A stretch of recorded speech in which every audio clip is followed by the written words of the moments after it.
രാവിലെ വൈദു ഉറക്കമുണരുമ്പോൾ ത്രിലോക് ബാത്റൂമിൽ നിന്ന് ഇറങ്ങി വരികയായിരുന്നു. വൈദു ക്ലോക്കിലേക്ക് നോക്കി. സമയം 6 ആയിട്ടേ ഉള്ളൂ.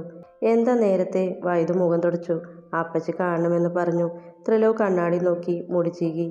വൈദു അവനെ ഒന്ന് നോക്കി. കുളിച്ചിട്ടില്ല. ബ്രഷ് ചെയ്ത് മുഖം കഴുകി ഇറങ്ങിയൊക്കെയാണ്. അവളൊന്ന് ചിരിച്ചിട്ട് ടർക്കി എടുത്ത് ബാത്റൂമിൽ കയറി. ത്രിലോക് അല്പം ഭയത്തോടെയാണ് താഴേക്ക് ഇറങ്ങിയത്. അപ്പച്ചി വളരെ ഗൗരവത്തോടെയാണ് വിളിച്ചത്. ഇനി അജിയുടെ കാര്യം വല്ലതും അറിഞ്ഞു കാണുമോ? അപ്പച്ചി ഡൈനിങ് ടേബിളിൽ ഇരിക്കുന്നുണ്ട്. കൂടെ നിഷയും ജയയും ശശിധരനും. ഇവരൊക്കെ എന്താ ഇത്ര നേരത്തെ? ആ, ത്രിലോക്. അപ്പച്ചി ഇരുന്നിടത്ത് നിന്ന് എഴുന്നേറ്റു. അപ്പച്ചി എന്തിനാ വരാൻ പറഞ്ഞേ? ത്രിലോക് മോഹിനിയെ മാത്രം നോക്കി. ജോലിക്കാരി ആ സമയത്ത് ത്രിലോകിന് ചായ കൊണ്ട് കൊടുത്തു. പുറപ്പെടാൻ നോക്കിക്കോ, നീയും നിന്റെ ഭാര്യയും. ത്രിലോക് ഒന്നും മനസ്സിലാവാതെ മോഹിനിയെ നോക്കി. പേടിക്കണ്ട, ഭാര്യയും ഭർത്താവും കാണിച്ചു കൂട്ടുന്നതൊക്കെ ഞാൻ അറിഞ്ഞു. ത്രിലോക് ഭയത്തോടെ ഉമിനീരിറക്കി തല താഴ്ത്തി. സത്യ അപ്പച്ചി അറിഞ്ഞു കാണുമോ എന്നവൻ ഭയന്നു. ഭാര്യയും ഭർത്താവിന് ഇവിടെ നിന്ന് പ്രേമിച്ച് ബുദ്ധിമുട്ടണ്ട, സ്വന്തം വീട്ടിലേക്ക് തിരിച്ചോ? ഓ, അതാണോ? ത്രിലോക് ആശ്വാസത്തോടെ നിശ്വസിച്ചു. മോഹിനി പറഞ്ഞതിലും കാര്യമുണ്ട്. നിങ്ങളുടെ കല്യാണം കഴിഞ്ഞ് ആദ്യമായിട്ടില്ല, അത് ഞങ്ങൾ ഓർത്തതുമില്ല, ശശിധരൻ പറഞ്ഞു. എന്നാലും ഞാൻ തിരിച്ചു വന്നപ്പോഴേക്കും മക്കൾ പോവാണോ? ജയ സങ്കടം ഭാവിച്ചു. ത്രിലോക് അവരെ അല്പ ദേഷ്യത്തോടെ നോക്കി. അത് മോഹിനി കണ്ടു. ത്രിലോക്, നിന്റെ അമ്മ രേഷ്മ നിന്നെ ഉപേക്ഷിച്ചു പോകുമ്പോൾ നിനക്ക് 3 വയസ്സേ ഉള്ളൂ. അന്ന് മുതൽ നീ ലണ്ടനിൽ പോകുന്നവരെ നിന്നെ നോക്കിയത് ഞാനും നിന്റെ ഈ ഇരിക്കുന്ന അമ്മായിയുമാണ്. നിന്റെ അമ്മയോടുള്ള ദേഷ്യം നീ ഇവരോട് കാണിക്കരുത്. അങ്ങനെ കാണിക്കാനാണെങ്കിൽ ഞാൻ പോലും ഇന്ന് ഏട്ടനോട് മിണ്ടില്ലല്ലോ. പക്ഷേ രേഷ്മ ചെയ്ത തെറ്റിന് ഇവരെന്ത് പിഴച്ചു? ഇനി ഇവരോടൊന്നും ദേഷ്യം കാണിക്കരുത്. ഇടയ്ക്കിടെ നീ അങ്കിളുടെ വീട്ടിലൊക്കെ പോയി നിൽക്കണം, അവളെയും കൂട്ടി. കേട്ടല്ലോ? മോഹിനി പറഞ്ഞു. ത്രിലോക് തലതാഴ്ത്തി നിന്ന് ഒന്ന് മൂളി. മോഹിനി അവിടെ നിന്ന് പോയതും ത്രിലോക് ആരെയും നോക്കാതെ മുകളിലേക്ക് ഓടി. വൈദു കുളിച്ചിറങ്ങുമ്പോൾ ത്രിലോക് രണ്ടാളുടെയും ഡ്രസ്സ് പാക്ക് ചെയ്യുന്നുണ്ട്. എന്തേ? വൈദു നനഞ്ഞ മുടി ടർക്കി കൊണ്ട് കെട്ടിവെച്ചു. അപ്പച്ചി പോയിക്കോളാൻ പറഞ്ഞു. താങ്ക് ഗോഡ്, ത്രിലോക് സന്തോഷത്തോടെ പറഞ്ഞു. വൈദു ഒന്ന് ചിരിച്ചു. വേഗം റെഡിയായിക്കോ, ത്രിലോക് പറഞ്ഞു. എനിക്ക് റെഡിയാവാൻ ഒന്നുമില്ല, വൈദു പറഞ്ഞു. ത്രിലോക് തല ഉയർത്തി അവളെ നോക്കി. ശരിയാണ്, സാരി മാറി വന്ന് നിൽക്കുകയാണ്. കൈമുട്ട് ടേബിളിൽ താങ്ങി ചുമർച്ചേരിയാണ് നിൽപ്പ്. അവളുടെ നോട്ടം കണ്ടതും ത്രിലോകിൻ്റെ കയ്യിൽ നിന്ന് ഡ്രസ്സ് താഴേക്ക് വീണു. വൈദു അത് കണ്ട് ചിരിച്ചു. ത്രിലോക് വീണ്ടും ഡ്രസ്സ് എടുത്തു വെക്കാൻ തുടങ്ങി. ഇവിടെ നിന്ന് പോവാൻ എന്താ ഇത്ര സന്തോഷം? വൈദു ചോദിച്ചതും ത്രിലോക് പെട്ടെന്ന് നിശ്ചലമായി. വൈദു അവനെ നോക്കിക്കൊണ്ട് നിൽക്കുകയാണ്. ഇവിടെ ഭയങ്കര ബോറാടോ? ത്രിലോക് ചിരിക്കാൻ ശ്രമിച്ചു. വൈദു അത് കേട്ട് കഴിഞ്ഞപ്പോൾ മുറിക്ക് പുറത്തേക്ക് ഇറങ്ങി. രണ്ടാളും ഒരുമിച്ച് കഴിക്കായിരുന്നു. കഴിച്ചു കഴിഞ്ഞതും വേഗം യാത്ര പറഞ്ഞിറങ്ങി. വീട്ടിലേക്കുള്ള യാത്രയിൽ ഏതോ ഇംഗ്ലീഷ് സോങ്ങിനെ കൂടെ മൂളിക്കൊണ്ട് സ്റ്റിയറിംഗ് താളം പിടിക്കുന്ന ത്രിലോകിനെ വൈദു കണ്ണിമയ്ക്കാതെ നോക്കി. അവരിൽ നിന്ന് രക്ഷപ്പെട്ടതുകൊണ്ടുള്ള സന്തോഷമാണ്. വൈദുവിന് മനസ്സിന് വല്ലാത്ത വേദന തോന്നി. ഈ സന്തോഷം എന്നും അവനിൽ ഉണ്ടാവാൻ അവൾ ആത്മാർത്ഥമായി ആഗ്രഹിച്ചു പോയി. വീട്ടിലെത്തി ലഗേജ് ഇറക്കുമ്പോൾ ത്രിലോക് എന്തു പറയാൻ ശ്രമിക്കുന്നുണ്ടെന്ന് വൈദുവിന് തോന്നി. അതെന്താണെന്ന് അറിയാവുന്നതുകൊണ്ട് അവന് നോക്കാനേ പോയില്ല. വഹിച്ചു. പ്രതീക്ഷിച്ച പോലെ ലഗേജ് കൊണ്ട് ഉള്ളിലേക്ക് കയറുമ്പോൾ വിളി വന്നു.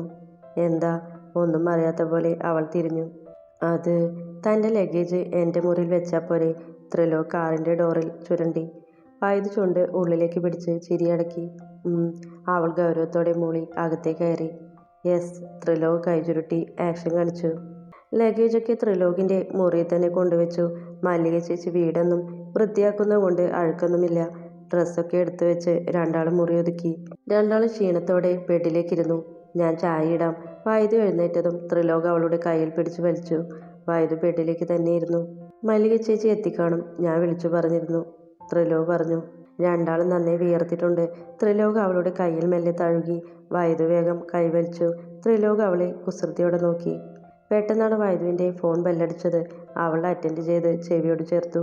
വൈദു ഞെട്ടലോടെ എഴുന്നേറ്റപ്പോൾ തന്നെ മറുപുറത്ത് നിന്ന് കേട്ടത് അത്ര നല്ല വാർത്തയല്ലെന്ന് അർത്ഥം. എന്താ വൈച്ചു? നെമിയുടെ അമ്മ പോയി. വൈദുവിൻ്റെ സ്വരമിടറി. അവളുടെ കണ്ണുകൾ നിറഞ്ഞു. വാ, പോയിട്ട് വരാം, ത്രിലോക് പറഞ്ഞതും വൈദു മിഴികൾ തുടച്ച് എഴുന്നേറ്റു. അമ്മയുടെ അടുത്തിരുന്ന് കരയുന്ന നെമിയെ നോക്കി വൈദു വാതിൽക്കൽ തന്നെ നിന്നു. വിശാഖ ത്രിലോകിനെ കണ്ടതും ഓടി വന്നു. ഉള്ളിലേക്ക് കയറിയിരിക്കാൻ പറഞ്ഞെങ്കിലും ത്രിലോക് അത് നിരസിച്ച് വൈദുവിനെ പിറകെ തന്നെ ചെന്നു. ആ കുടിൽ കണ്ടതും ത്രിലോകിന് വളരെ വിഷമം തോന്നി. നെമിയെ ആശ്വസിപ്പിച്ച് അടുത്തിരിക്കുന്ന വൈദുവും ചുറ്റും നോക്കി. അവളുടെ അവസ്ഥ പറഞ്ഞെങ്കിലും ഇത്ര ഭയങ്കരമാവുമെന്ന് കരുതിയില്ല. ത്രിലോക് വൈദുവിനെ അടുത്തേക്ക് വിളിച്ച് അവളുടെ കയ്യിൽ കുറച്ച് ക്യാഷ് കൊടുത്തു. അജയെ വിളിച്ചിട്ട് പറയാമെന്ന് കരുതി. വിളിച്ചെങ്കിലും കിട്ടിയില്ല. നെമി അകത്തേക്ക് വിളിച്ച് വൈദു ക്യാഷ് കൊടുത്തു. നെമി പകപ്പോടെ തൻ്റെ കയ്യിലിരിക്കുന്ന പൈസ നോക്കി. മടിക്കേണ്ട, അമ്മായിയുടെ ക്യാഷ് വേണ്ട, അമ്മയുടെ ആത്മാവ് അത് സഹിക്കില്ല. വൈദു പറഞ്ഞതും നെമി അവളെ കെട്ടിപ്പിടിച്ചു കരഞ്ഞു. വിമലയും മകൾ വിജിതയും ത്രിലോകിനെ നോക്കുന്നുണ്ടായിരുന്നു. എന്തു ഭംഗിയാ അമ്മേ. ഓ, എന്താ കാര്യം, കെട്ട് കഴിഞ്ഞതാ. അന്ന് വന്നതിൻ്റെ കെട്ട് കഴിഞ്ഞിട്ടില്ലെന്നാ പറഞ്ഞ്. നീ ബാംഗ്ലൂരൊന്നും നോക്കാതെ ആ ചെക്കൻ്റെ ഓഫീസിൽ കയറ്. എന്നിട്ട് എങ്ങനെയെങ്കിലും ഒന്ന് വളയ്ക്കാൻ നോക്ക്.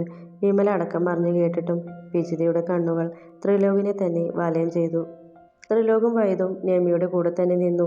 പൊതുശ്മശാനത്തെ ദഹിപ്പിക്കാനൊക്കെ ഏർപ്പാടാക്കിയ ത്രിലോക് തന്നെയായിരുന്നു. വിശാഖം തടഞ്ഞെങ്കിലും ഭാര്യ പറഞ്ഞിട്ടാണെന്ന് പറഞ്ഞ് ത്രിലോകെല്ലാം ഏറ്റു. പിറ്റേ ദിവസം തന്നെ വൈദു നെമിയും അനുജനെയും നിർബന്ധിച്ച് വീട്ടിലേക്ക് കൂട്ടി. നെമിയുടെ നിർബന്ധപ്രകാരം മറ്റൊരു വീട് വേഗം നോക്കാമെന്ന് ത്രിലോക് ഏറ്റു. ജോസ്ലിൻ താമസിച്ച ഫ്ലാറ്റ് തന്നെ തൽക്കാലം കൊടുക്കാമെന്ന് കരുതി. വൈദേഹി കുറെ നിർബന്ധിച്ചിട്ടും നെമി ഒന്നും കഴിച്ചില്ല. ആഗ്രഹിക്കുന്ന ഏതോ കരങ്ങൾ തന്നെ താങ്ങുന്നില്ലെന്ന് അവൾ അറിഞ്ഞു. ഫോണെടുത്ത് നമ്പർ ഡയൽ ചെയ്തു. ബെല്ലടിക്കുന്നതിന് മുമ്പ് കട്ട് ചെയ്തു. വെറുതെ നെറ്റ് ഓൺ ചെയ്ത് വാട്സപ്പ് തുറന്നു നോക്കി. മദാമയുടെ കൂടെ പൂളിൽ ചിരിച്ചുല്ലസിക്കുന്ന അജയുടെ ഫോട്ടോസ് കണ്ടതും അവളുടെ കണ്ണുകൾ ഒന്നുകൂടെ നിറഞ്ഞു. ചങ്കിൽ പറഞ്ഞറിയിക്കാൻ കഴിയാത്ത ഒരു വേദന. ഈ 2 ആഴ്ച കഴിഞ്ഞാണ് അജയ് തിരികെ ഫ്ലൈറ്റ് കയറിയത്. വന്നിട്ടിപ്പോൾ മാസം 1 കഴിഞ്ഞു. ത്രിലോക് അതിനിടയ്ക്ക് വിളിച്ചെങ്കിലും എടുക്കാൻ പറ്റിയില്ല. നെടുമ്പാശ്ശേരിയിലെത്തി ത്രിലോകിനെ വിളിച്ചു. കോൾ വിളിച്ചിട്ട് എടുക്കാത്തതിൻ്റെ പരിഭവം അവനുണ്ട്. മുഖം അത്ര രസത്തിലല്ല. എല്ലാം മറക്കണമായിരുന്നു. നെമി തൻ്റെ വികാര വിചാരങ്ങളിൽ പോലെ ഇല്ലെന്ന് സ്വയം ബോധ്യപ്പെടുത്തണമായിരുന്നു. അതുകൊണ്ടാണ് 1 മാസം കൂടുതൽ നിന്നത്. പക്ഷെ അവിടെ നിന്നിട്ടും ഒരു പെണ്ണിനെ പോലും വികാരങ്ങൾക്ക് അതീതമായി ഒന്ന് സ്പർശിക്കാൻ പോലും കഴിഞ്ഞില്ല. എന്തോ ഒരു ഉൾവിളി. ഡാ സോറി, അജി പറഞ്ഞു. എന്തിന്? ത്രിലോക് ഗൗരവം ഭാവിച്ചു. എന്തിനാണെന്ന് നിനക്കറിയില്ലേ? അജി ചിരിച്ചു. നിനക്ക് തമാശ. അപ്പച്ചി എന്നെ കൊന്നില്ലെന്നേ ഉള്ളൂ. ത്രിലോക് ദേഷ്യപ്പെട്ടു. എടാ സോറി. ജോസ്ലിൻ നിർബന്ധിച്ചപ്പോൾ കുറച്ച് കൂടുതൽ ദിവസം നിൽക്കേണ്ടി വന്നു. ഇല്ലെങ്കിൽ അവളെന്ത് കരുതും? അജി പറഞ്ഞു. നീ എന്താണെന്ന് വെച്ചാൽ അപ്പച്ചിയോട് പറഞ്ഞു. ത്രിലോക് പറഞ്ഞു. അതൊക്കെ ഞാൻ പറഞ്ഞോളാം. ഇവിടെ എന്തൊക്കെയുണ്ട് വിശേഷം? അജി കാറിലിരുന്ന് ലേസ് പാക്കറ്റ് ഒരെണ്ണം പൊട്ടിച്ചു. എന്ത് വിശേഷം? പിന്നെ ആ പെണ്ണില്ലേ, വൈജുവിൻ്റെ ഫ്രണ്ട്. വായിൽ വെച്ച ലേസ് കടിക്കാൻ കഴിയാത്ത വിധം ആകാംക്ഷ അവനെ കീഴടക്കി. അവൾക്ക് എന്തേ? അവൾക്കൊന്നുമില്ല. അവളുടെ അമ്മ മരിച്ചു. പിന്നെ കുറച്ച് ദിവസം ഞങ്ങളുടെ കൂടെയായിരുന്നു. പിന്നെ ജോസ്റ്റിൻ താമസിച്ച ഫ്ലാറ്റിലേക്ക് മാറ്റിയിട്ടുണ്ട്. ത്രിലോക് പറഞ്ഞു. അജി കേൾക്കാൻ പാടില്ലാത്തത് എന്തോ കേട്ട പോലെ നിശബ്ദമായി. ഹൃദയം വല്ലാതെ മിടിച്ചു. ശ്വാസമെടുക്കാൻ പോലും കഴിയാതെ അവനിരുന്നു. പിന്നെ ത്രിലോക് പറഞ്ഞതൊന്നും അജി കേട്ടില്ല. ആകെ ചെവിയിൽ വണ്ട് മൂളിയ പോലെ. നീ ഇറങ്ങുന്നില്ലേ? ത്രിലോക് ചോദിച്ചു. ഏയ്. അജി ഞെട്ടിക്കൊണ്ട് അവനെ നോക്കി. നിനക്കിത് എന്ത് പറ്റി? ത്രിലോക് ഡോർ തുറന്നിറങ്ങി. അജിയും ഇറങ്ങി തൻ്റെ ബാഗെടുത്ത് ഫ്ലാറ്റിലേക്ക് കയറി. അജിക്ക് നെമ്മിയെ കാണാൻ തോന്നിയെങ്കിലും തൻ്റെ മനസ്സിനെ പഴിച്ച് അവിടെ തന്നെ ഇരുന്നു. ഒന്ന് ഫ്രഷായി ഒരു കോഫി ഉണ്ടാക്കി സെറ്റിയിലിരുന്നു. സാധാരണ ബാൽക്കണിയിലേക്കാണ് കോഫി കൊണ്ട് പോവാറ്. അവിടെ നിന്ന് താഴേക്ക് നോക്കി നിൽക്കും. അകലെ കാണുന്ന കായലും റോഡിലൂടെ പോകുന്ന വാഹനങ്ങളും. പക്ഷെ ബാൽക്കണിയിലേക്ക് പോവാൻ പേടിയാവുന്നു. കാരണം നേരെ അപ്പുറത്തുള്ള ബാൽക്കണിയിൽ നെമിയുണ്ട്. സമയം ഉച്ച കഴിഞ്ഞിട്ടും വിശക്കൊന്നുമില്ല. എന്നാലും ഫുഡ് വിളിച്ച് ഓർഡർ ചെയ്തു. ഇരുന്നിട്ട് ഇരിപ്പുറക്കുന്നില്ല. ഒരു സിഗരറ്റ് കത്തിച്ച് ഹാളിൽ തന്നെ ഇരുന്നു. TV വെറുതെ ഓണാക്കി. ഫ്രിഡ്ജിൽ നിന്ന് ഒരു ബീറും കൂടെ എടുത്ത് കയ്യിൽ പിടിച്ചു. കോളിംഗ് ബെൽ കേട്ടപ്പോൾ ഫുഡ് വന്നെന്ന് വിചാരിച്ചു. ഉള്ളിലേക്ക് വാ. അജി പേഴ്സിൽ നിന്ന് ക്യാഷ് എടുത്ത് ഡോറിലേക്ക് നോക്കി. എന്നാൽ മുന്നിൽ നിൽക്കുന്ന ആളെ കണ്ട് അവൻ അറിയാതെ എഴുന്നേറ്റു. നെമി അവനെയും മുമ്പിലെ ടേബിളിൽ ഇരിക്കുന്ന ബീർ മാറി മാറി നോക്കി. അജി സിഗരറ്റ് മാറ്റിപ്പിടിച്ച് അവളെ യാതൊരു പാവമില്ലാതെ നോക്കി. നെമിയുടെ കണ്ണുകൾ നിറഞ്ഞു. സോറി, ഞാൻ അറിഞ്ഞിരുന്നു. പക്ഷേ വരാൻ പറ്റിയില്ല. അജി സിഗരറ്റ് ചുണ്ടിനോട് ചേർത്ത് പിടിച്ചു. അവൻ പറഞ്ഞതിൽ തന്നെ യാതൊരു ആത്മാർത്ഥതയുമില്ലെന്ന് നെമിക്ക് മനസ്സിലായി. സാരില്ല. അവളുടെ തൊണ്ട ഇടറി. അജിയുടെ ഫോൺ ബെല്ലടിച്ചപ്പോൾ അവൻ വേഗം ഫോൺ കയ്യിലെടുത്തു. ഹലോ ജെനി. അജി ചിരിച്ചിട്ട് ബാൽക്കണിയിലേക്ക് നടന്നു. നെമിയുടെ ഹൃദയം കൂടുതൽ വേദനിച്ചു. അജി സംസാരിച്ച് തീരുന്നവരെ നെമി അവിടെ തന്നെ നിന്നു. താൻ പോയില്ലേ? അജി ഫോൺ ടേബിളിൽ വെച്ചു. അത് ഞാൻ വേറൊരു കാര്യം പറയാൻ. നെമി പറഞ്ഞു. എന്താ? അജിയുടെ മുഖത്ത് ഗൗരവം നിറഞ്ഞു. അത് ഞാൻ പഠിപ്പ് നിർത്താൻ എനിക്ക് ഡേ ഡ്യൂട്ടി തരാൻ പറ്റുമോ? അനിയൻ തനിച്ചാണ്. നെമി പറഞ്ഞു. ഞാൻ പറഞ്ഞോളാം. നെമി തലയാട്ടി ഡോറിനടുത്തേക്ക് നടന്നപ്പോൾ അജിയുടെ കണ്ണുകൾ അവളെ തന്നെ സൂക്ഷ്മമായി വീക്ഷിച്ചു. നെമി ഡോറെത്തി തിരിഞ്ഞു നോക്കിയതും അജി TVയിലേക്ക് നോക്കി. അവളുടെ മുഖം വാടി. കണ്ണുകൾ നിറഞ്ഞു. തനിക്ക് മാത്രം തോന്നിയ ചില തോന്നലുകളാണ്. കൈ പൊള്ളിയപ്പോൾ അധികാരത്തോടെ കൈ പിടിച്ചു നോക്കിയതും അപ്പോൾ ആ കണ്ണുകളിൽ ഒരു ആദി കണ്ടതല്ലേ. അത് തനിക്ക് വേണ്ടിയായിരുന്നില്ലേ? മറ്റൊരു റിലേഷൻ ഉണ്ടെന്നറിഞ്ഞിട്ടും മനസ്സെന്തേ കൈവിട്ടു പോയത്? വേറൊരു സ്ത്രീക്കൊപ്പം കിടന്നവനല്ലേ? അറപ്പ് തോന്നേണ്ടതല്ലേ? പക്ഷെ എന്തുകൊണ്ട് തോന്നുന്നില്ല? ആദ്യമായാണ് വൈദേഹിയല്ലാതെ മറ്റൊരാൾ തന്നോട് ആത്മാർത്ഥമായി സങ്കടങ്ങൾ ചോദിക്കുന്നതും സഹായിക്കുന്നതും. നിമി കണ്ണുകൾ തുടച്ചു. ചേച്ചി എവിടേക്ക് പോയതാ? അനിയൻ വിഷ്ണു ടി വിക്ക് മുമ്പിൽ ഇരിക്കുന്നുണ്ട്.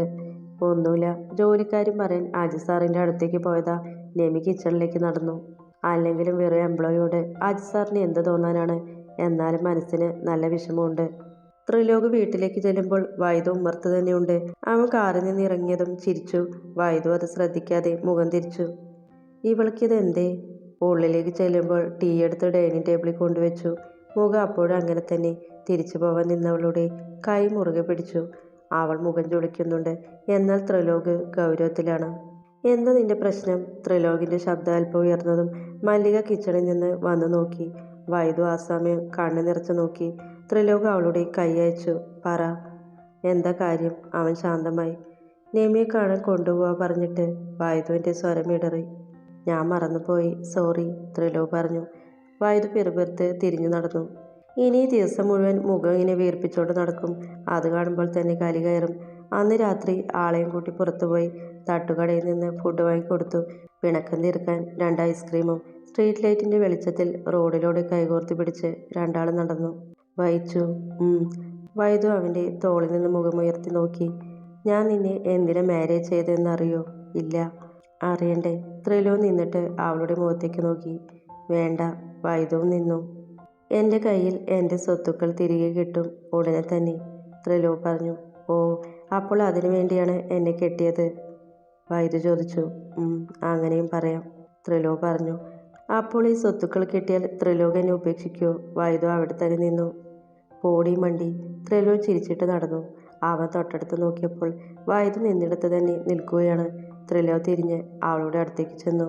വൈച്ചു, എന്നെ നിൽക്കണേ? ത്രിലോക് അവളുടെ കയ്യിൽ പിടിച്ചു. വൈദു അവിടെ നിന്ന് അനങ്ങിയില്ല. ത്രിലോക് പറ, സ്വത്ത് കിട്ടിയാൽ എന്നെ ഉപേക്ഷിക്കോ? അവളുടെ കണ്ണുകൾ നിറഞ്ഞിരുന്നു. നിന്നെ ഉപേക്ഷിക്കാനോ? അതിന് ഇനി എനിക്ക് കഴിയോ? അതിന് ത്രിലോക് ഇനി മരിക്കണം. ത്രിലോക് അവളുടെ കവിളി തഴുകിയതും വൈദു അവനെ ആഞ്ഞു പുണർന്നു. ത്രിലോക് ഷോക്കേറ്റ മട്ടിൽ നിന്നു. എന്നാൽ മുമ്പത്തെ പോലെ തോന്നുന്ന ഭയമില്ല. നെഞ്ച് എന്തിനു വേണ്ടി മുറവിളി കൂട്ടുന്നു. അവളെ തിരിച്ച് പുണരാൻ കൈകൾ വെമ്പുന്നു. ത്രിലോകിൻ്റെ കൈകൾ സാവധാനം അവളെ പുണർന്നു. വിറയലോടെ പുണർന്ന കൈകൾ അവളുടെ ശരീരത്തിൽ ബലത്തോടെ അമർന്നു. നെഞ്ചിലേക്ക് ഒന്നുകൂടെ ചേർത്ത് പിടിച്ചു. ദൂരെ നിന്ന് വാഹനങ്ങൾ വരുന്നുണ്ട്, ആൾക്കാർ വരുന്നുണ്ട്. ത്രിലോക് പറഞ്ഞതും വൈദു വേഗം അകന്നു മാറി. ത്രിലോക് വല്ലാതെയായി. കുറച്ചു നേരം കൂടി അവളെ നെഞ്ചിലേക്ക് ചേർക്കാൻ കഴിഞ്ഞിരുന്നുവെങ്കിൽ. സോറി. ഒരുമിച്ച് നടന്നപ്പോൾ വൈദു മുഖം താഴ്ത്തി. ത്രിലോക് ചിരിയോടെ അവളെ തോളിൽ പിടിച്ച് അവനോട് ചേർത്ത് നടത്തി. രാത്രി ഒരേ ബെഡിൽ കിടക്കുന്നുണ്ടെങ്കിലും ത്രിലോകിൻ്റെ മേലെ ഒരു വിരൽത്തുമ്പ് പോലും തൊടാതെ ശ്രദ്ധിച്ചു കിടന്നു വൈദു. പഴയ ചിന്തകൾ അവനിലേക്ക് വരാതെ അതൊക്കെ പൂർണ്ണമായി മറന്നിട്ട് രണ്ടാൾക്കും ജീവിക്കാൻ കഴിയൂ എന്നവൾക്ക് ബോധ്യമായി. രാത്രിയുടെ ഇരുട്ടിൽ പലപ്പോഴും ആ 7 വയസ്സുകാരനായി മാറാൻ അധികം സമയം വേണ്ട. ഇരുട്ടിലൊരു സ്പർശനം മതി. അതൊക്കെ ഓർക്കുമ്പോൾ ജയെ പച്ചയ്ക്ക് കൊളുത്താൻ തോന്നും അവൾക്ക്. അവനായി തന്നെ നിന്നെ തേടി വരണം. അല്ലാത്ത രീതിയിൽ നീ അവൻ്റെ അടുത്തേക്ക് പോകുന്ന പക്ഷം ചിലപ്പോൾ നിന്നിൽ അവൻ ആ സ്ത്രീയെ കാണും. സൈക്കോളജിസ്റ്റ് സൂസന്റെ വാക്കുകൾ അവളുടെ ഹൃദയത്തെ പോലും നോവിച്ചു. പല രാത്രികളിലും ചുമരിനരികിലേക്ക് തിരിഞ്ഞു കിടന്ന് കണ്ണീർ വാർക്കാറുണ്ട്. ചില രാത്രികളിൽ ഭയത്താൽ വിറയ്ക്കുന്നവനെ ചേർത്ത് പിടിക്കാൻ പോലും ഭയമാണ്. തലോടാൻ ശ്രമിക്കുന്ന കൈകളെ അവൾ തന്നെ നിയന്ത്രിക്കും. അങ്ങനെയുള്ള രാത്രികളൊക്കെ മനസ്സിൽ ജയയെ ജീവനോടെ കാരിൽ കെട്ടിവെച്ച് തീ കൊളുത്തി വിടാറുണ്ട് അവൾ. അരികിൽ കിടക്കുന്നവനെ സഹതാപത്തോടെ നോക്കി അന്നും മിഴികൾ പൂട്ടി. രാവിലെ അവളെ കോളേജിലാക്കുമ്പോൾ മുഖം വിഷമത്തിലാണ്. നെമി പഠിപ്പ് നിർത്തി, അതിൻ്റെയാണ്. കുറെ ആശ്വസിപ്പിച്ചു. ഓഫീസിലേക്ക് വിട്ടു. വന്നതും അപ്പച്ചി സന്തോഷത്തോടെ വരവേറ്റു. അടുത്ത ദിവസം തന്നെ സ്വത്തുക്കൾ തൻ്റെ പേരിലേക്ക് മാറ്റുമെന്ന് പറഞ്ഞു. അജി റുക്കിയെ പുണർന്നാണ് സന്തോഷം പ്രകടിപ്പിച്ചത്. ഒരാഴ്ചത്തേക്ക് ഒരു ടൂർ പ്ലാൻ ചെയ്തു. വൈച്ചുവിനെ കൊണ്ട് കറങ്ങണം. മനസ്സിന് അല്പം ആശ്വാസമാവും. ഉച്ചയ്ക്ക് ഭക്ഷണം കഴിച്ചു കഴിഞ്ഞപ്പോൾ തന്നെ ഫോൺ ബെല്ലടിച്ചു. എടുത്തു നോക്കിയപ്പോൾ വൈച്ചുവാണ്. അത്യധികം പ്രണയത്തോടെ കോൾ അറ്റൻഡ് ചെയ്തു. ഹലോ വൈച്ചു, ഞാൻ വീട്ടിലുണ്ട്, വേഗം വരുമോ? ഇപ്പോൾ തന്നെ. അവളുടെ സ്വരത്തിൽ പരിഭ്രമം നിറഞ്ഞു. എന്താ വൈച്ചു, എന്താ കാര്യം? ത്രിലോക് ഇരുന്നിടത്ത് നിന്ന് എഴുന്നേറ്റു. വേഗം വാ. കോൾ കട്ടായി. എന്തോ വല്ലാത്ത ടെൻഷൻ വന്ന് പൊതിഞ്ഞു. കീയെടുത്ത് ഓടുകയായിരുന്നു. കാർ എത്ര സ്പീഡിൽ പാഞ്ഞെന്ന് അറിയില്ല. വീട്ടിലെത്തി. ഡോർ തുറന്നിട്ടുണ്ട്. വൈച്ചു, ത്രിലോക് ഉറക്കെ വിളിച്ച് അകത്തേക്ക് കയറി. ഹാളിൽ നിൽക്കുന്നവളെ കണ്ടതും ആശ്വാസത്തോടെ കൈകൾ പിടിച്ചു. എന്താടോ വരാൻ പറഞ്ഞേ? വെറുതെ ടെൻഷനാക്കാൻ ത്രിലോക് നിന്ന് കിതച്ചു. വൈദു മിഴികൾ ഉയർത്തി ഹാളിലെ സെറ്റിയിൽ ഇരിക്കുന്നവരെ നോക്കി. അവൾക്ക് പിന്നാലെ അവൻ്റെ മിഴികളും അങ്ങോട്ട് പാഞ്ഞു. അവൻ ഞെട്ടി. അവൻ്റെ കണ്ണുകൾ നിറഞ്ഞു. അമ്മ പതിഞ്ഞ ശബ്ദത്തോടെ അവൻ്റെ ചുണ്ടുകൾ മുഴിഞ്ഞു.